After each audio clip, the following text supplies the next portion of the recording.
guys, welcome to another vlog, and we are not in Japan. We are back in Australia for the holidays, and that gives me a chance to show you guys my Barra powered 180SX, which you have not seen because I pretty well just finished it, did a few events, and then headed off to Japan. So let's check it out.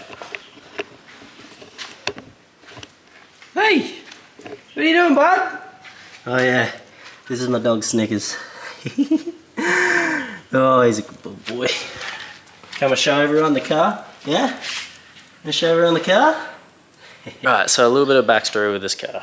I wanted to build a budget pro drift car, and I started building it, and guess what? It didn't turn into a budget because I was building it nice and stuff like that, so I wanted the nice stuff to go with it. So it ended up not being a budget car and just being an all-out pro drift car. So I built this car through COVID. There wasn't much else to do, so I just started building it and ended up taking about 2 years on and off because I didn't want to work on this car every day. As you guys know, I don't particularly love working on cars, but I do. So this whole car was fabricated, engine built, wired, tuned, painted by myself. So now nobody touched this car but me, and I think it turned out all right. We ended up rushing like the paint stages and stuff like that because I just ran out of time. There was a few sponsors that wanted to put it on display, so I had to get it done for that. So I really rushed the paint staging and the bodywork and stuff like that. So that stuff is but the bare bones, the fabrication, the roll cage and all that, like stuff like that is really nice. I spent a lot of time on it. So the bones of the car are really good. Everything else, you know, being particular, I would like to do better. And one thing I will tell everybody, something you should never do with a drift car: paint your car white.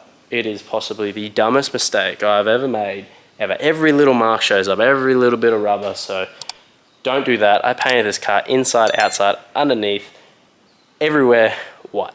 So stupid. So first off, we got this great big, dirty 4-litre Barra from Australia. Yes, it is an LPG engine from a taxi. The bottom end is, anyway.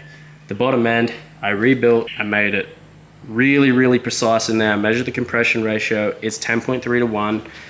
The head is off a FG turbo. Made it to 6-boost manifold, GDX 3582R Gen 1 with a 1.06 rear housing. That thing spools so quick on this engine. We have got full boost before 2000 RPM and it revs out to 65. So our power band in this car is huge. Turbo Smart blow-off valve. If you guys aren't putting blow-off valves in your car, you guys need to do it. It helps the response so much. It's not funny. So just because you want to hear the turbo flutter and stuff like that, get yourself one of these. It's going to help with the response by heat. It doesn't, you know, backspin the turbo to slow the turbo wheel down. It releases it out there. Therefore, when you get back on the gas, you have a lot better response anyway. Goes through a Plasmaman Pro Series intercooler into a stock FG turbo intake manifold with the 4 3s in it. It makes 17, I think 16 or 1700 newton meters, which is ridiculous. The engine made 700 horsepower at 20 pound really easily. Like, we didn't really play with it at all. It just made it, so we left it at that. I didn't want to push it any further than that. Maybe if we pushed it 24 pound, we could have ended up at 800, but I think that turbo is very out of its efficiency range.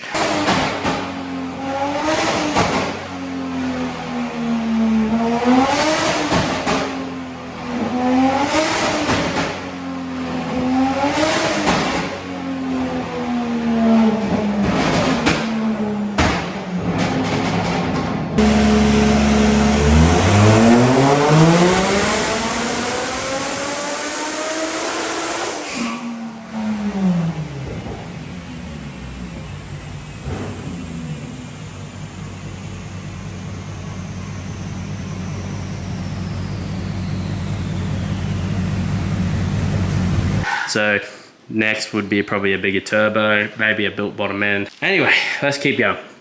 So the whole car is quick disconnects, also supplied by Raceworks.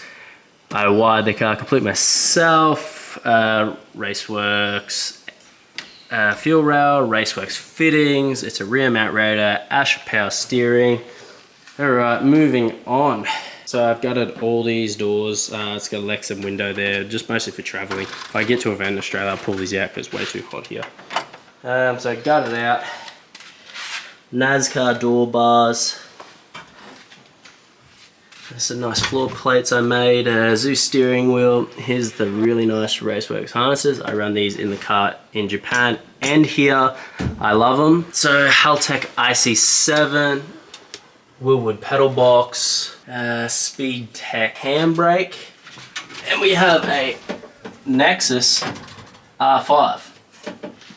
So it's the integrated PDM, G-Force dog box. It's a G101A. This is my favorite gearbox by far. I love the way this thing shifts, even better than the GSR. So, and they're cheaper, so I feel like they're more direct. So electric water pump, a really, really big rear mount rad. I didn't want this thing to get hot. I wanted to be able to hot lap this thing, hence why I put the big fan on the oil cooler. What else? Oh yeah. So as you can see, guys, I haven't got a boot lid. What I opted for doing was building a rear firewall. This piece comes out. You can pull that out, that way you can access inside and paint and stuff like that when it needs to be painted. But I went for light on this car, so I used as much alloy as I could and took out as much as I could. So this is a carbon fiber boot skin. This is supposed to go over the stock 180 boot skin right at the end. So I just bought this and just made it my boot. So you'll see there's not much to it. So I actually ran out of money by the time I got to the suspension. So this is all stuff I had laying around. Had some PBM coilovers, PBM knuckle. I made my own lower with a big notch in it. And we moved the rack 44 mil forward. So you see how I built these boxes in front to actually access the bolt, because it's moved quite far forward. But it works, there's no steering behind, it's okay. It's a stainless 3.5 inch dump to a slip joint, and I went alloy. I went alloy because, as you guys know, the Barras sound like, I don't know, there's no nice way of putting it. They sound like garbage. My personal opinion, the best sounding Barra, 100%. That's not, you know, de-stroke, got rose to 10,000 RPM.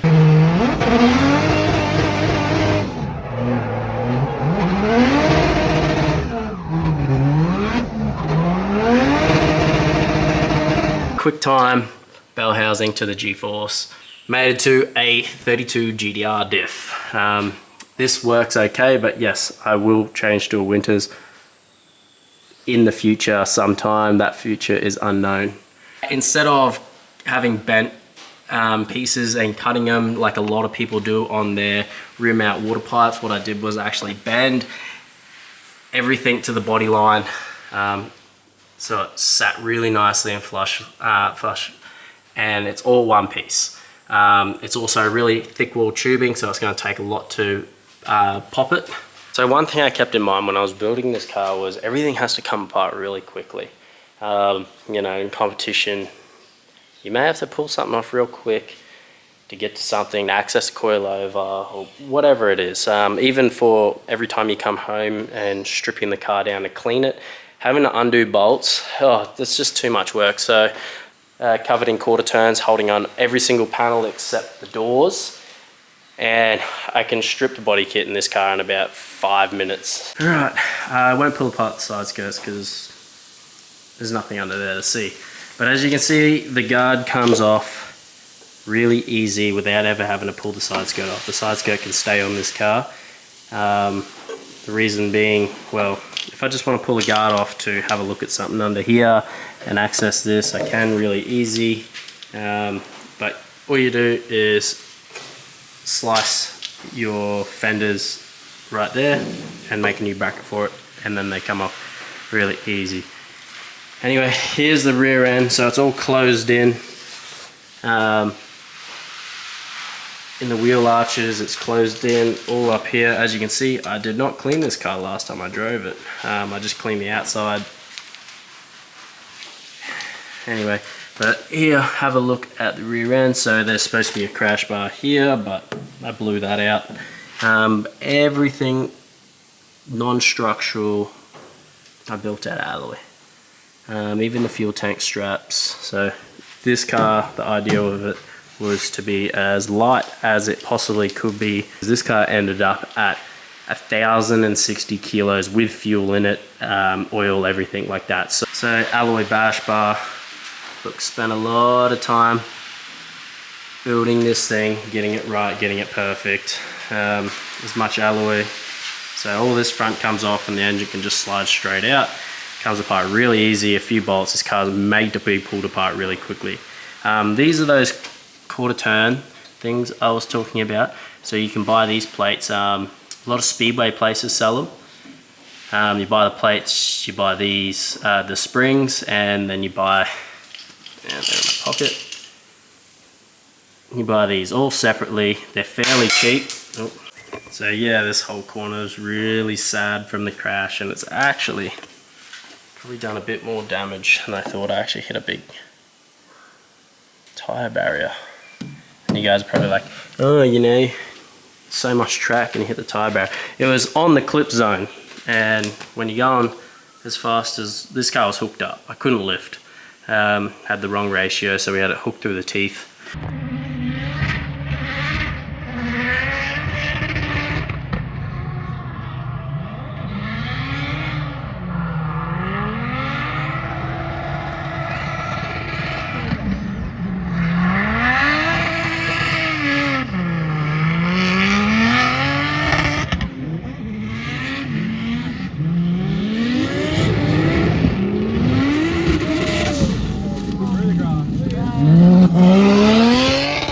Alright guys, that is everything on the Barra Power 180.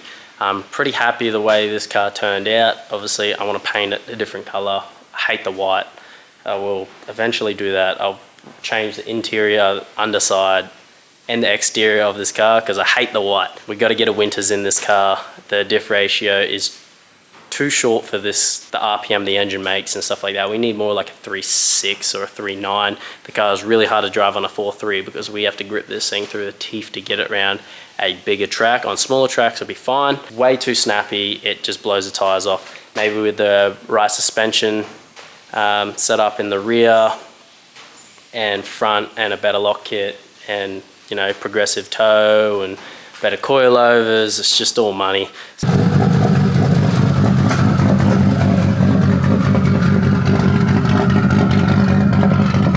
Tell me what you want to see more of in the comments. Obviously, a lot of my film has been from just Abisu and FD rounds. Do you want to see more car building? Do you want to see more car reviews, meets? So yeah, let us know in the comments, and don't forget to subscribe and like and share and all that normal YouTuber stuff. Anyway, I'll catch you on the next one.